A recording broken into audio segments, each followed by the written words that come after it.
alam kubur punya aturannya sendiri.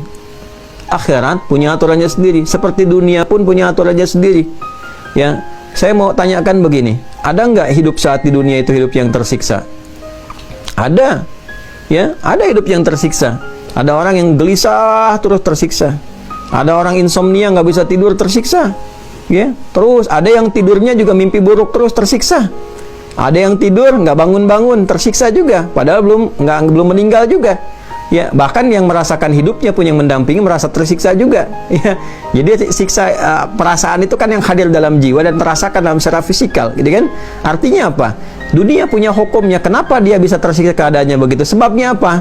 Yang gelisah itu sebabnya karena nggak dapat solusi, gitu kan? Karena hatinya kurang lapang. Karena hati kurang lapang, maka setiap ada persoalan jadi susah, tersiksa dengan persoalan itu. Kan ada sebab, kan?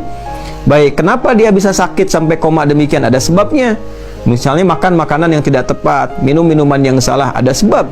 Karena itulah kita belajar di dunia ini supaya tidak terlibat pada hal-hal yang menyebabkan kita tersiksa.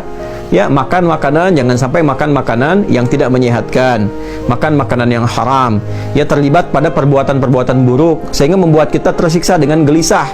Ya, orang yang korupsi itu akan tersiksa hidupnya karena terpikir terus, takut ketahuan, ya takut ditangkap. Ya, orang yang berzina, selingkuh itu pasti tersiksa. Kenapa? Jadi beban dalam hidupnya. Takut diketahui, pergi sembunyi-sembunyi, sekarang tidak bebas lagi beraktivitas, itu kan tersiksa. Karena itu dilarang berzina, dilarang mencuri, dilarang korupsi, dilarang kemudian berkata-kata kotor supaya tidak tersiksa. Ada orang bicaranya tidak tepat, ya, misalnya bicara yang buruk tentang suku A, suku B, berkata yang tidak baik misalnya, akan tersiksa. Ketika orang-orang banyak protes, orang-orang banyak mencela, dia merasa tidak tenang, gitu kan? Karena itu belajar untuk berkata-kata yang baik, jangan mencela, jangan bikin hoax dan sebagainya.